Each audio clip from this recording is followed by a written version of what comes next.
2020년 시작하고 벌써 한 해가 다 지나가고 마지막 주일입니다. 오늘 요한계시록 16장 1절부터 11절 말씀을 보겠습니다.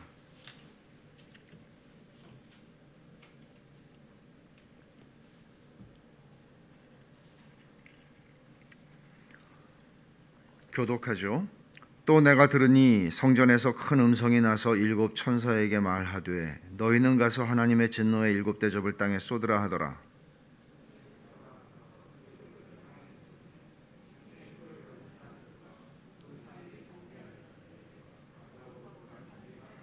둘째 천사가 그 대접을 바다에 쏟음에 바다가 곧 죽은 자의 피같이 되니 바다 가운데 모든 생물이 죽더라.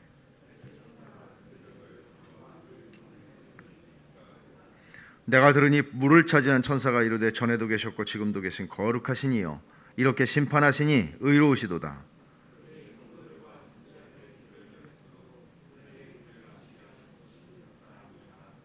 또 내가 들으니 제단이 말하기를 그러하다. 주 하나님과 전능하신 이시여 심판하시는 것이 참되시고 의로우시도다 하더라.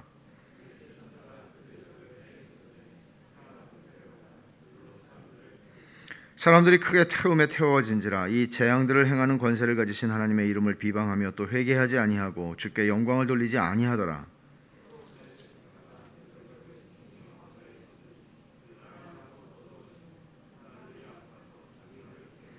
아픈 것과 종기로 말미암아 하늘의 하나님을 비방하고 그들의 행위를 회개하지 아니하더라. 아멘.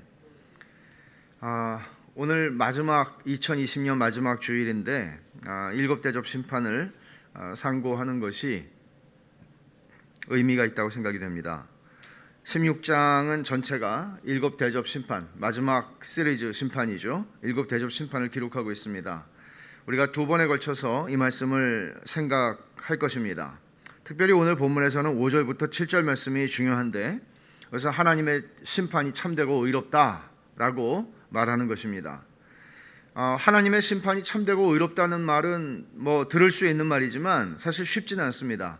우리가 하나님의 심판하시는 것을 보면 때로는 그것 때문에 넘어지고 걸려서 넘어지기도 하고 하나님이 왜 이렇게 하시나, 하나님은 선하시고 사랑이 아닌가 이런 생각들을 하기 때문에 종종 그런 일들이 있습니다. 그러나 오늘 본문 5절부터 7절에서는 일곱 대접 심판이 이어지는 가운데 세 번째 대접이 쏟아지고 나서 천사가 하는 선언이 있고 그리고 제단이 하는 선언이 있는데 그것이 뭔가 하면 하나님의 심판은 참되고 의롭다 하는 것입니다.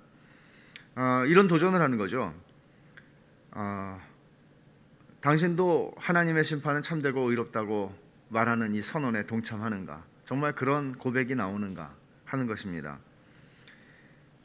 자, 살펴보겠습니다. 대접 심판은 나팔 심판하고 아주 유사한 점이 많이 있지만 또 다른 점이 많습니다. 유사한 점은 4-3의 구조가 비슷한 거죠. 4-3의 구조가 처음에 4개의 심판은 전부 같은 패턴을 가지고 있습니다. 그래서 나팔 심판이나 대접 심판이 처음 4 심판은 땅, 바다, 강, 해 전체죠. 순차적으로 임하는 그 순서가 비슷합니다. 그러나 뒤에 나오는 3개의 심판은 전체 시리즈를 이제 강화하고 어떤 그 확정하는 그런 심판의 내용이라고 볼 수 있습니다. 두 번째로는 일곱 대접 심판처럼 일곱 나팔 심판처럼 일곱 대접 심판도 교회 시대에 일어나는 심판이다 하는 것입니다. 어떤 사람들은 이것은 세 번째 시리즈 일곱 대접 심판은 최후의 심판과 관련이 있다, 전부 다 그렇게 이해를 하는 분들이 있지만 사실 이것은 교회 시대에 일어나는 심판입니다. 그래서 예수님이 승천하시고 예수님이 재림하시기 전까지 일어나게 되는 심판을 묘사하는 것이죠. 그러나 또 차이점도 많이 있습니다. 나팔 심판과의 차이점, 첫 번째는 나팔 심판은 3분의 1 정도의 영향을 미쳤습니다. 그러니까 3분의 1이 뭐 바다가 피가 된다든지 땅의 3분의 1 또는 해와 달과 별의 3분의 1이 어두워진다든지 이런 것들이었으나 일곱 대접 심판은 전체적이고 또 최종적입니다. 최종적이라는 것은 남아있는 것이 10분의 1이든 20분의 1이든 남아있으면은 아직 다른 여지가 있지 않습니까? 뭔가 더 있겠구나 하겠죠. 그러나 일곱 대접 심판에서는 100% 전체에게 미치는 심판이라는 것을 보여줍니다. 그게 최종적인 것이죠.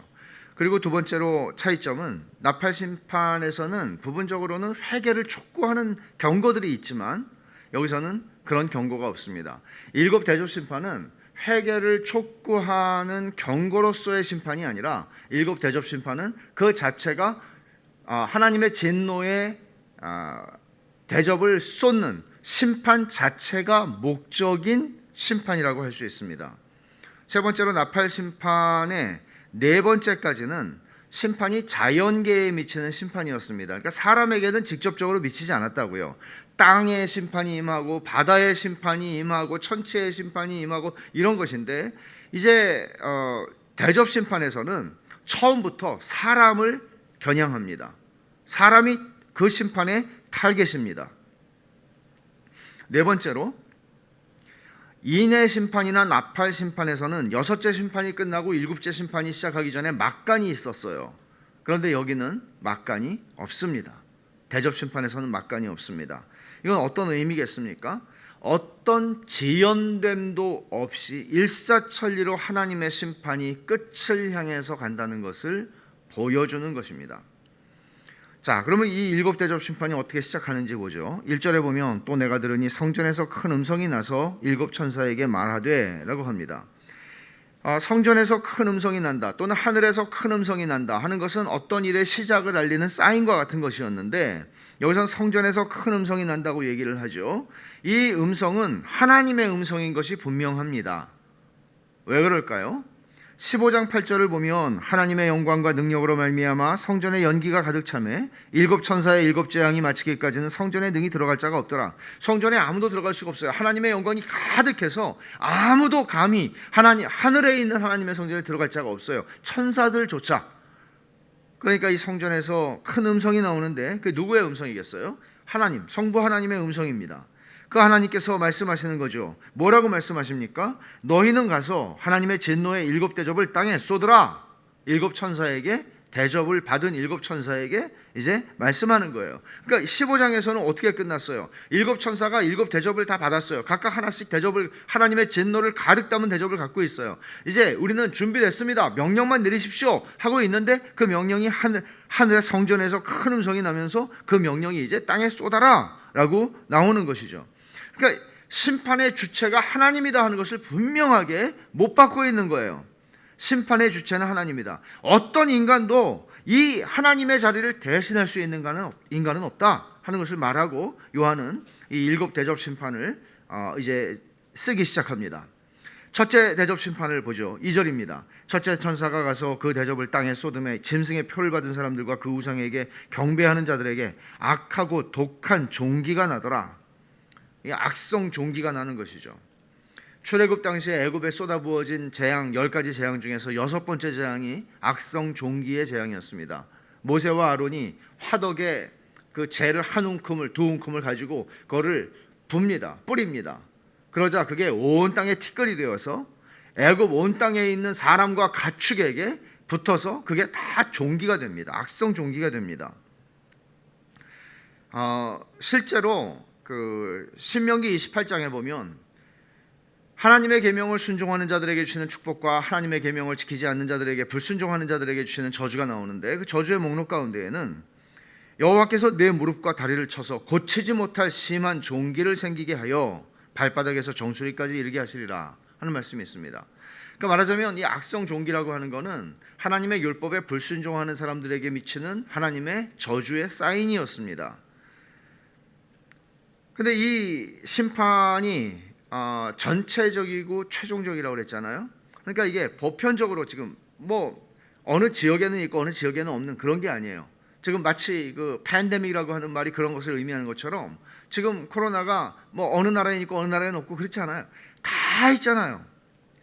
고치지 못할 불치의 병을 가리키는 것입니다. 이게 보세요. 대접을 쏟는다. 짐승의 표를 받는다. 뭐 이런 것들이 다 비유적인 표현이듯이 여기서 지금 악성 종기가 난다 하는 것도 비유적인 표현으로 이해할 수 있는 것입니다. 그러니까 말하자면 악성 종기, 그 질병, 피부병 그것만을 의미하는 게 아니라는 것입니다. 그러니까 이 악성 종기는 다섯째 나팔 심판 때 주어진 게 뭐였나 하면 굉장한 고통이었어요. 영적인 심리적인 고통이었어요. 그 말 한번 찾아볼까요? 9장 5절을 한번 찾아보십시다. 하나님의 심판이 새로운 게 아니라는 것입니다. 그 정도가 가벼워서 이 정도쯤이야 그러고 넘어갈 수 있습니다. 그러나 이 정도쯤이 아니라 그 심판이 강도가 더 강해집니다. 9장 5절과 6절을 보시면 그러나 그들을 죽이지는 못하게 하시고 5달 동안 괴롭게만 하게 하시는데 그 괴롭게 함은 전갈이 사람을 쏠 때 괴롭게 함과 같더라. 그날에는 사람들이 죽기를 구하여도 죽지 못하고 죽고 싶으나 죽음이 그들을 피하리로다. 이런 괴로움 가운데에 살게 될 것을 말씀하는데 이런 악성 종기가 그런 것이란 말이죠. 욥이 경험했던 게 그것이었습니다. 그러니까 친구들이 그렇게 말할 만한 거예요. 야, 네가 이렇게 악성 종기가 났는데 발바닥에서 정수리까지 났는데 이거는 네가 불순종한 하나님한테 죄를 지어서 그런 거 아니겠냐고 말할 만하다는 거예요. 그러니까 얼마나 고통스럽겠어요, 여러분. 뭐 뽀드락지가 하나가 나도 힘들고 아픈데 이런 고통, 그러니까 고통이 없이는 걷지도 못하고 앉지도 못하고 눕지도 못하고 그런 상태를 얘기하는 것이죠. 윌리엄 핸드릭슨의 말입니다. 불치의 악성 종기나 난치병으로, 지금 이 구절에 대해서 윌리엄 핸드릭슨의 해설이에요. 불치의 악성 종기나 난치병으로 악한 자들을 지옥으로 보내신다. 헤롯을 생각해보라. 그 충이 먹어서 죽은 헤롯, 사도행전 12장에 하나님께 영광을 돌리지 않은 사람. 모든 세대에 걸쳐 하나님께서는 첫째 대접을 쏟는 일을 쉬지 않고 하고 계신다는 것을 명심하자. 그리스도 안에서 성도들이 당하는 육신의 고초는 결코 진노의 대접이 아니다. 재앙은 짐승의 표를 가진 자들에게만 그 영향을 준다. 그래요. 그리스도인들에게도, 아니 욥같이 신실한 사람에게도 그런 종기가 난 적이 있죠. 그런 일이 일어날 수 있죠. 그런 고통을 인생에서 경험할 수 있죠. 그러나 그건 성격이 다르다고 얘기를 합니다. 이 심판은 2절을 보면 정확하게 누가 그 심판의 타겟인지를 보세요. 짐승의 표를 받은 사람들과 그 우상에게 경배하는 자들, 그들에게 하는 거예요. 그들이 심판의 대상이에요. 하나님께서 애굽에 재앙을 주실 때도 고센에 있는 하나님의 백성들을 구별하셨죠. 그것을 생각하게 하는 것입니다. 구별하십니다. 자, 둘째 심판 보죠. 둘째 대접 심판 3절에 둘째 천사가 그 대접을 바다에 쏟음에 바다가 곧 죽은 자의 피같이 되니 바다 가운데 모든 생물이 죽더라. 바다에 임합니다. 바다가 피로 변합니다. 바다의 모든 생물이 다 죽습니다. 출애굽 당시에 첫 번째 재앙이 무엇이었습니까? 물이 피로 변하는 것이었습니다. 애굽의 모든 물이 피로 변했습니다. 그것을 연상케 합니다. 둘째 나팔 심판에서는 바다 3분의 1이 피로 변했죠. 그리고 바다 생물의 3분의 1이 죽었죠. 바다의 배들이 3분의 1이 깨졌죠. 그러나 여기서는 전체가 피로 변하고 모든 생물이 다 죽습니다. 본문은 그냥 자연계 가운데 바다가 좀 안 좋아질 것이다, 그런 얘기를 하는 게 아니라 이 심판이, 이 바다에 임하는 심판이, 둘째 대접 심판이 경제의 붕괴를 의미하는 것이라는 점에 대부분의 학자들은 동의를 합니다. 왜 그럴까요? 바다는 로마 제국의 삶의 근원이었습니다. 마치 농부들에게서 땅을 빼앗아가는 것은 죽으라고 하는 말인 것처럼 로마에게서 바다를 빼앗아간다는 것은 죽으라는 말이었습니다. 그것은 로마 문명의 파멸이고 경제체제의 붕괴를 의미했습니다. 왜냐하면 로마가 이탈리아 남부에 있는데 그들이 음식을 얻는다든지 기타 무역을 한다든지 할 때 의존할 수 있는 것은 바다였습니다. 해상무역이었습니다. 바다가 무너지면 그들의 생존이 무너지는 것이었습니다. 우리가 나중에 18장에서 큰 성 바벨론이 멸망하는 그 이야기를 보면 거기서 오늘 우리가 맥체인으로 읽은 말씀이죠. 거기서 더 분명하게 나타납니다. 이걸 이렇게도 설명할 수 있을 것입니다. 여러분 레드 오션이나 블루 오션이라고 하는 경제 용어를 들어보셨을 겁니다. 레드 오션은 가만히 생각해 보면 이 본문에서 성경에서 나온 거 아닌가 그런 생각이 드는데 그거를 확인은 하지는 못했습니다. 그러나 그 개연성이 있다고 보는데 레드 오션이거든요. 지금 이 둘째 대접 심판이 주는 것이 피바다가 된 것이니까 레드 오션이 된 것이죠. 레드 오션은 경쟁이 너무 심해서 피바다가 된 시장의 상태를 가리키는 경제 용어입니다. 물고 뜯고 서로 죽이는 것이죠.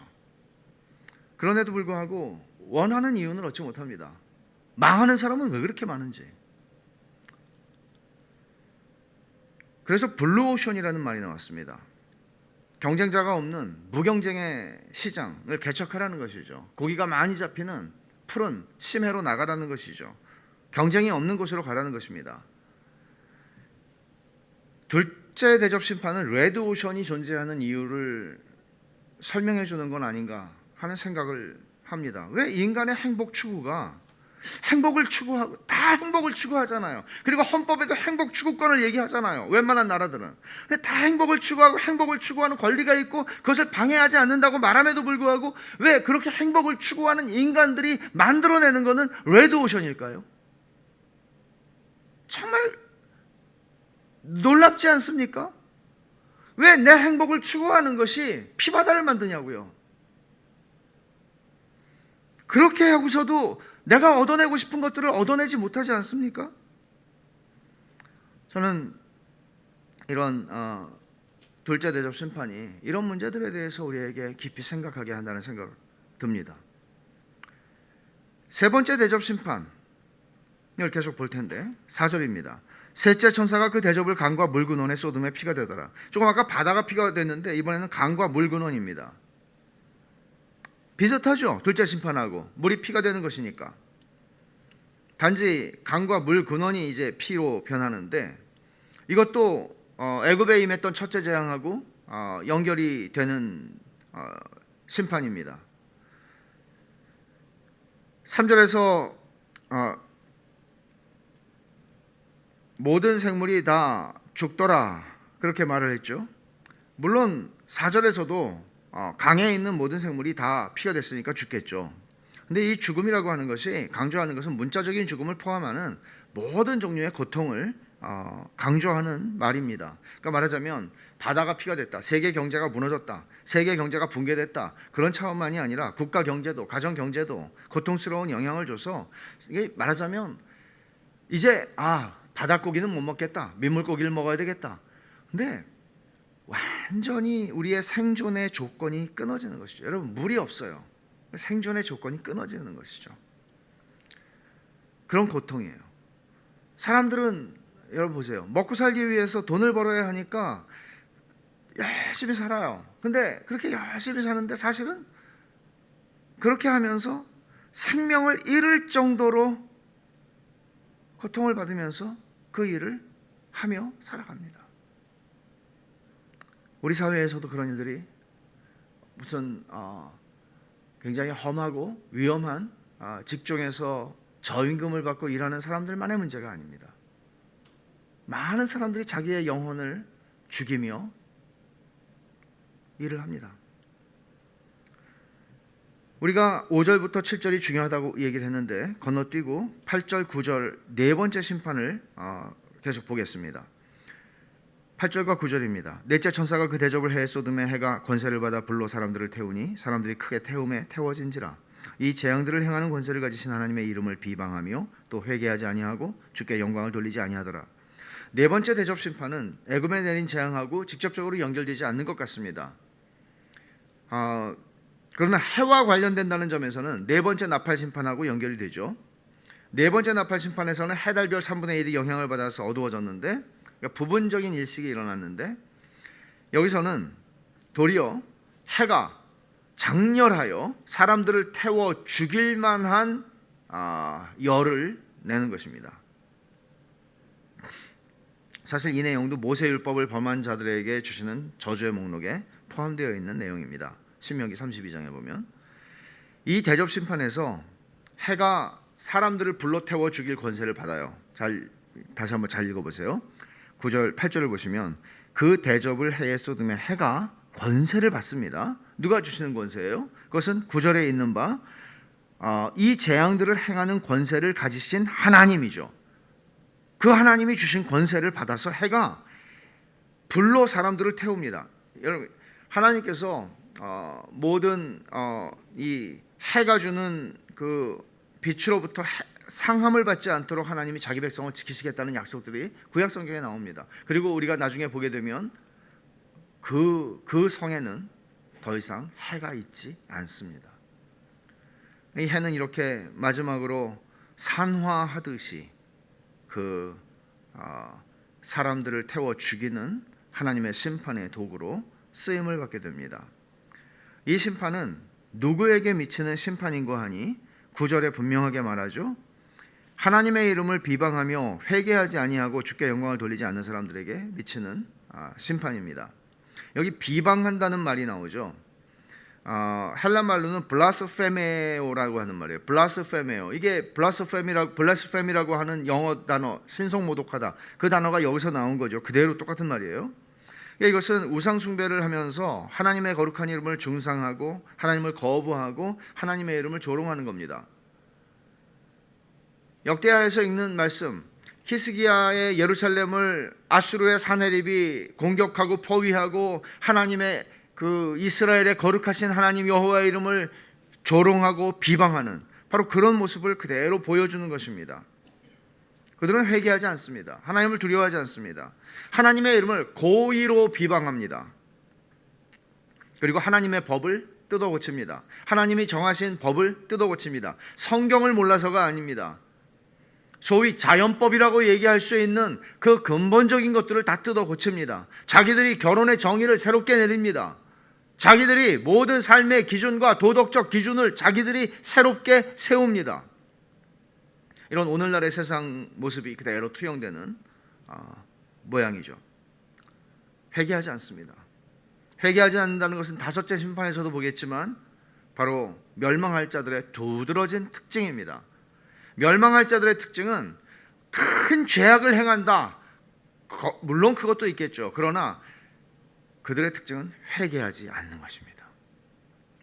다섯째 대접 심판을 보겠습니다. 10절과 11절인데 다섯째 천사가 그 대접을 짐승의 왕좌에 쏟으니 그 나라가 곧 어두워지며 사람들이 아파서 자기 혀를 깨물고 아픈 것과 종기로 말미암아 하늘의 하나님을 비방하고 그들의 행위를 회개하지 아니하더라고 말합니다. 어둠이 임한 것은 애굽에 내린 아홉째 재앙을 연상하게 하는 것이죠. 이 어둠이 찾아옵니다. 그 나라가 곧 어두워지며 라고 10절에 말씀하고 있죠. 이 심판의 특징은 짐승의 왕좌를 향해서 대접이 쏟아졌다는 것입니다. 짐승의 왕좌. 그러면 우리가 2장 13절에 버가모 교회에게 주님이 주신 말씀에서 사탄의 권좌가 있는 데라고 한 말씀을 여러분 기억하실 것입니다. 사탄의 통제하에 있는 로마 정부 그리고 로마 황제 숭배가 아주 극심하게 행해지고 있는 버가모를 가리켜서 주님이 그렇게 말씀하셨죠. 사탄의 권좌. 다르지 않습니다. 여기 짐승의 왕좌라고 한 것도 짐승이 자기 주권을 행사하고 있는 거기를 가리키는 말이니까요. 하나님께서 이 왕좌를 때려 엎으십니다. 그리고 그 결과 어둠이 임하게 되죠. 그 나라에 어둠이 임하게 됩니다. 또 어둠이 임하자 어떤 일이 일어나나 하면 사람들이 아파서 자기 혀를 깨물고 아픈 것과 종기로 말미암아 하늘의 하나님을 더 비방한다. 회개하지 않는다. 그렇게 얘기합니다. 그러니까 사람들은 자기들이 짐승을 따르는 사람들이죠. 우상을 숭배하는 사람들이죠. 이들은 자기들이 영적인 어둠 가운데 있고 하나님하고 분리되어 있고 영원한 어둠이 자기들에게 덮치는 것을 보고 공포와 두려움을 느낍니다. 그리고는 죽으려고 하죠.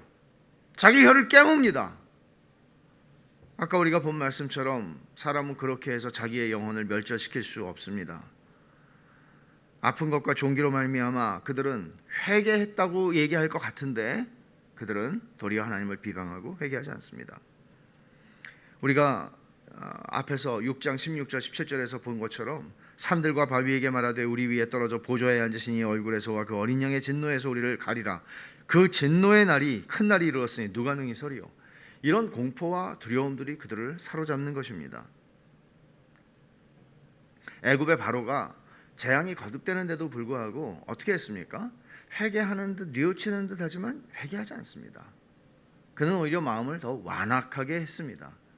오늘 본문에서 보는 것도 동일한 것입니다. 그런 의미에서 출애굽 사건이라고 하는 것을 자꾸 여기에서 연상하게 하는 것은 뭔가 하면 출애굽이라고 하는 것은 하나님의 구원과 심판을 보여주는 가장 전형적인 사건이기 때문에 그렇습니다.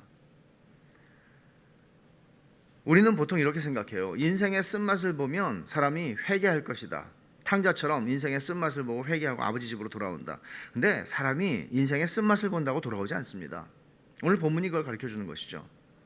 사람이 인생의 쓴맛을 볼 대로 보고 맛봐도 도리어 하나님을 더 비방하는 그런 완악한 모습을 보여줍니다. 그레고리 베일은 이렇게 말합니다. 16장에서 회개가 없는 것은, 회개하지 않잖아요. 회개가 없는 것은 바로의 완악함의 신학적 패턴에 따르면 불치의 병이다. 회개하지 않는 건 불치의 병이라고 그래요. 회개는 고생하고 고생의 떡을 먹고 물을 마시면 되는 게 아니라 회개는 하나님의 은혜가 아니면 안 되는 겁니다. 죄인을 회개하게 하는 것은 오직 하나님의 은혜밖에 없습니다. 짐승의 표를 받고 하나님을 거절한 완고한 우상 숭배자들에게 하나님은 당신의 은혜를 주시지 않았습니다. 두려운 일입니다. 이것보다 두려운 일은 세상에 없습니다. 그들을 향한 하나님의 심판은 그들의 마음을 도리어 완악하게 만든 것이죠. 이제 우리가 5절에서 7절에 있는 말씀을 살펴볼 텐데 제일 중요한 말씀이라고 그랬죠. 여기서 하는 말은 이거예요. 이런 심판을 행하시는 하나님은, 그리고 그 하나님의 심판은 참되고 의롭다 선언을 하는 거예요. 먼저 5절과 6절은 물을 차지한 천사가 하는 말인데, 이거는 물에 대한 하나님의 주권을 행사한다는 그런 천사라는 말이죠.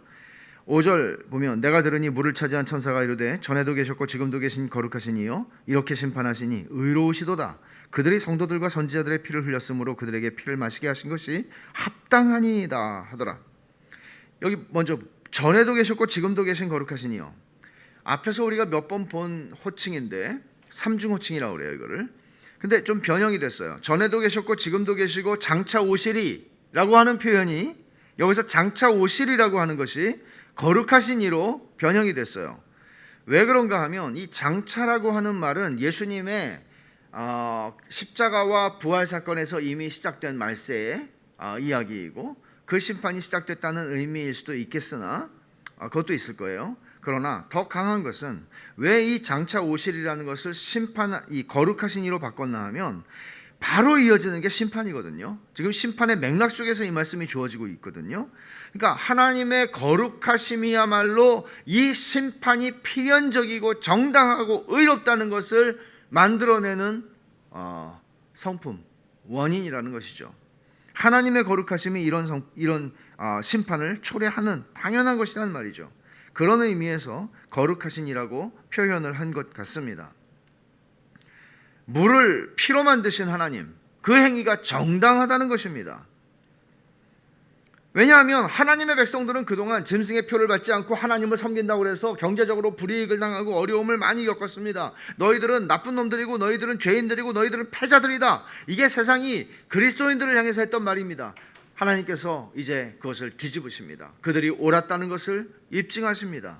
그리고 하나님의 진노의 대접이 그 악한 자들을 향해서 부어집니다. 그래서 그 행위가 정당하다라고 하는 것을 설명하는 게 6절이에요. 그 근거를. 근데 6절에 본래 그 헬란말에는 왜냐하면이라고 하는 원인 접속사가 있어요. 근데 우리말에는 생략이 되어 있죠.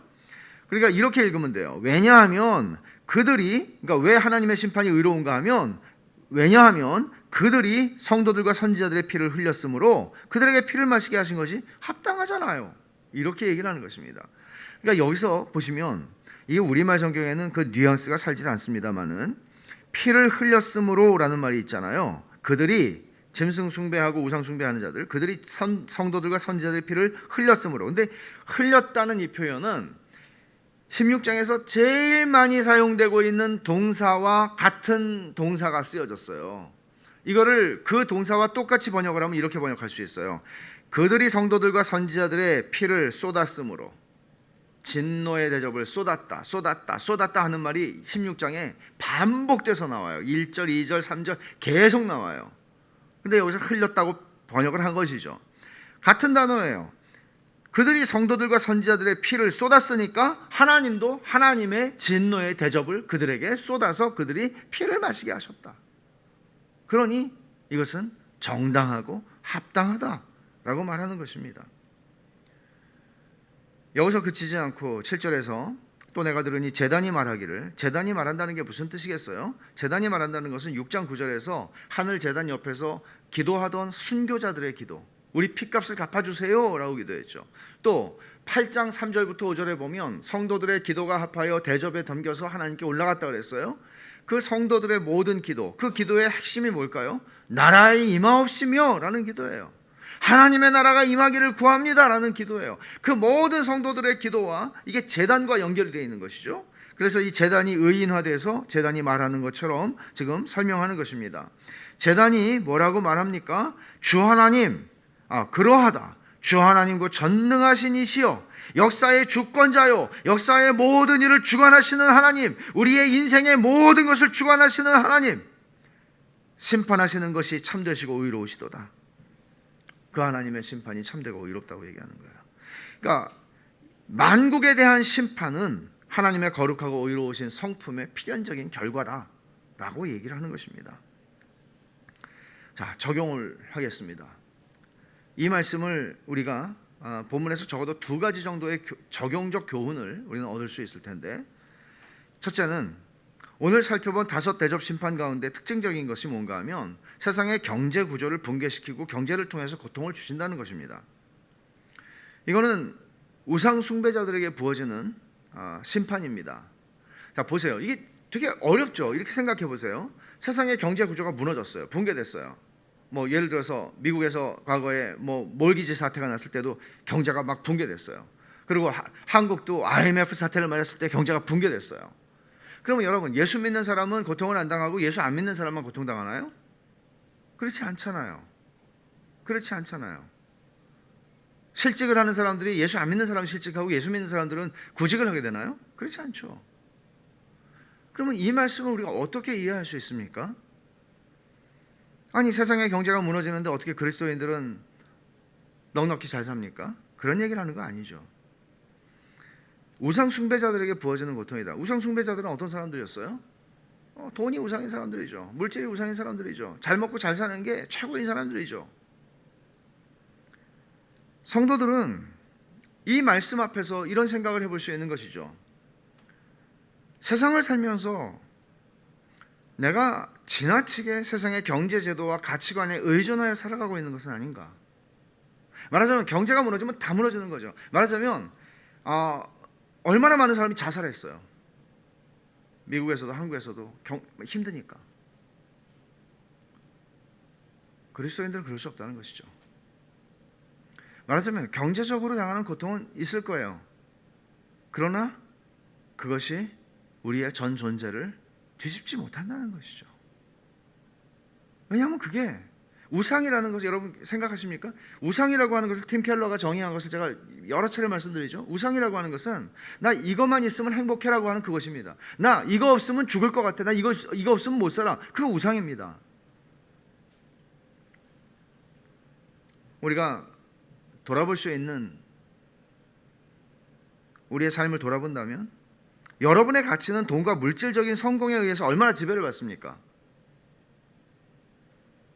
여러분은 잘 산다는 것을 얼마나 돈과 물질에 연결시켜서 생각하십니까? 잘 사는 것은 큰 집 사는 것입니까? 잘 사는 것은 좋은 차를 굴리는 것입니까? 잘 사는 것은 돈을 펑펑 쓰는 것입니까? 잘 산다는 것은 그런 것입니까? 그런 생각을 우리가 가지고 살아갑니까?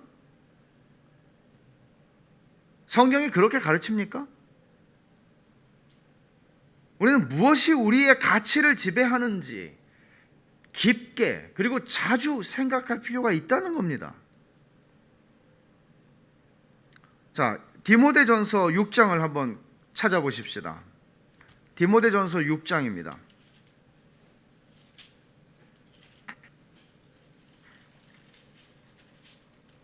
8절을 보죠. 우리가 먹을 것과 입을 것이 있은즉 족한 줄로 알 것이니라. 그렇습니까? 과연 그렇습니까, 여러분들은? 이게 하나님의 말씀입니다.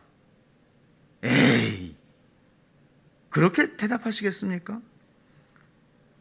자, 그 다음 구절을 보십시오. 9절입니다. 부하려 하는 자들은 시험과 올무와 여러 가지 어리석고 해로운 욕심에 떨어지나니 곧 사람으로 파멸과 멸망에 빠지게 하는 것이라.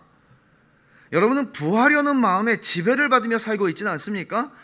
부하려는 마음, 부자를 얘기하는 거 아닙니다. 부하려는 마음, 지금보다 더 부자가 되려는 마음, 그게 여러분의 마음을 채우고 있다면 여러분들은 시험과 올무와 여러 가지 어리석고 해로운 욕심에 떨어지게 될 것이고 결국 파멸과 멸망에 빠질 것이고 하나님의 심판을 면할 길이 없을 것입니다. 그 다음 말씀을 볼까요? 10절입니다. 돈을 사랑함이 일만하게 뿌리가 되나니 이것을 탐내는 자들은 미혹을 받아 믿음에서 떠나 많은 근심으로써 자기를 찔렀도다. 성경은 이렇게 가르칩니다. 돈을 사랑하는 게 일만하게 뿌리라고. 여러분 돈을 사랑하십니까? 17절부터 19절을 볼까요?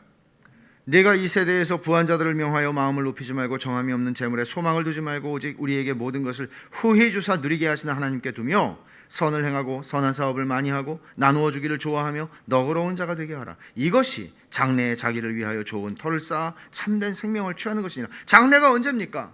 그 심판이 임하는 지금입니다. 여러분들은 이 말씀을 하나님의 말씀이라고 믿고 여러분들은 여러분들의 소망을 재물, 여러분들의 은행 잔고, 여러분들이 벌어놓은 부동산에 두지 아니하고 여러분들은 하나님께 소망을 두고 여러분들은 선을 행하고 선한 사업에 부하고 나누어 주기를 좋아하는 너그러운 사람이 되는 것이 여러분에게 중요한 가치입니까? 진짜 그래요? 이게 중요합니까? 여러분의 인생에서? 여러분들이 자녀들을 가르칠 때 여러분들은 이런 사람이 되라고 가르칩니까? 하나님의 심판은 우상 숭배자들의 우상을 다 무너뜨릴 것이고 그때 하나님의 백성들은 망하지 않습니다. 두 번째, 오늘 본문에서 적용할 수 있는 두 번째 교훈은 여러분은 회개하는가, 회개하는 사람인가 하는 것입니다. 인생의 공고함과 어려움이 몰아칠 때 여러분 회개하십니까? 그럴 수도 있고 아닐 수도 있을 것입니다. 고통이 회개를 자동적으로 가져오지 않기 때문입니다. 아까 말씀드린 대로 하나님의 은혜밖에 우리의 회개를 만들어내는 것은 없습니다. 혀를 깨물고 죽을지언정 인간은 회개하지 않는다. 오늘 말씀은 그렇게 말씀합니다. 그들은 다 짐승의 표를 받은 우상 숭배자들입니다. 고통은 그들로 하여금 하나님을 비방하게 만들지 회개하게 만들지 않습니다. 하지만 신자는 회개하는 사람입니다. 신자는 하나님께서 은혜를 주신 사람입니다. 그리고 그 은혜는 회개를 만들어냅니다. 말하자면 하나님께 은혜를 받은 증거가 뭔지 아세요? 내가 하나님께 은혜를 받았다 하는 증거는 뭔지 아세요? 꼭 회개한다는 거예요. 회개한다는 것이에요. 때때로 하나님의 은혜는 고통으로 주어지기도 합니다. 그때 우리는 그 고통을 뭐라고 얘기하나 하면 하나님의 변장한 은혜라고 말합니다. 여러분 그 은혜를 맛보셨습니까? 여러분이 회개라고 하는 주제를 또 회개구나 이렇게 하세요? 아니면 회개라는 주제를 들을 때 좀 힘들다, 좀 듣기가 좀 힘들다 그렇게 느끼십니까? 아니면 여러분들 회개의 달콤함과 기쁨과 감격을 생각하십니까? 여러분 세상에서 제일 비참한 게 뭔지 아세요? 회개하지 않는 거예요. 회개하지 않는 상태의 마음이에요. 제일 비참한 거예요. 그 사람 기고만장하고 뭐 오만방자하고 뭐 천상천하의 유아독존이다 그렇게 떵떵거리고 살 수 있어요. 그러나 그게 제일 비참한 것이에요. 오늘 본문이 그런 사람들의 비참함을 잘 보여주는 것 아닙니까? 그러나 반대로 세상에서 제일 기쁘고 행복한 사람이 누군지 아세요? 놀랍게도 그 사람은 회개하는 사람입니다. 생각해 보세요, 여러분. 탕자의 비유에서 탕자가 아버지에게 와서 아버지의 품에 안겨서 아버지와 함께 기쁨의 눈물을 흘리는 그 자리, 아버지와 회복된 그 관계를 한번 생각해 보세요. 여러분, 우리가 하나님 아버지, 하늘의 하나님 아버지와 내 관계가 완전히 회복되는 게 뭐예요? 회개를 통해서 이루어지는 것이잖아요. 그 회개하는 심령의 상태보다 더 기쁘고 더 감격이 되고 더 행복한 게 어디 있어요? 회개를 경험해 본 사람들은 그걸 아는 거잖아요.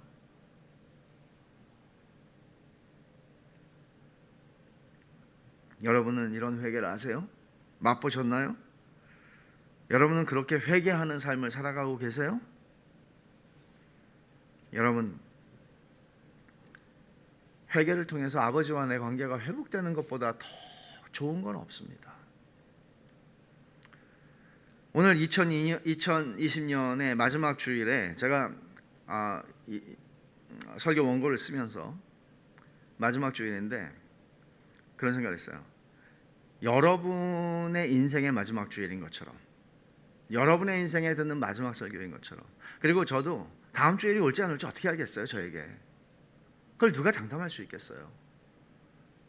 저의 마지막 설교처럼 여러분에게 정말 진지하게 묻고 싶어요. 여러분은 회개하는 사람입니까?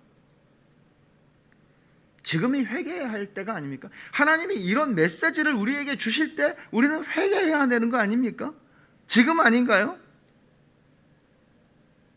내년에는 그렇게 살아야지.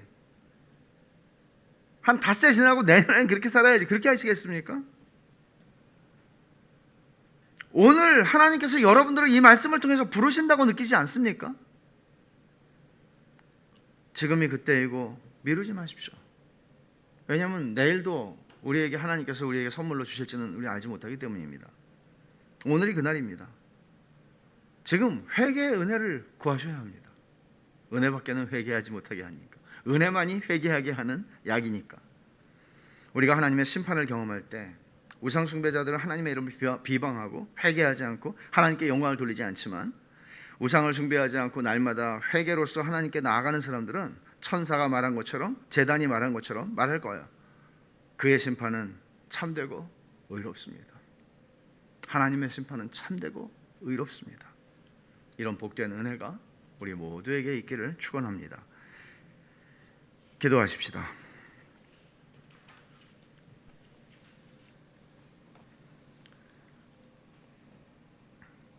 여러분, 이 시간에 우리가 들은 말씀을 한번 생각하며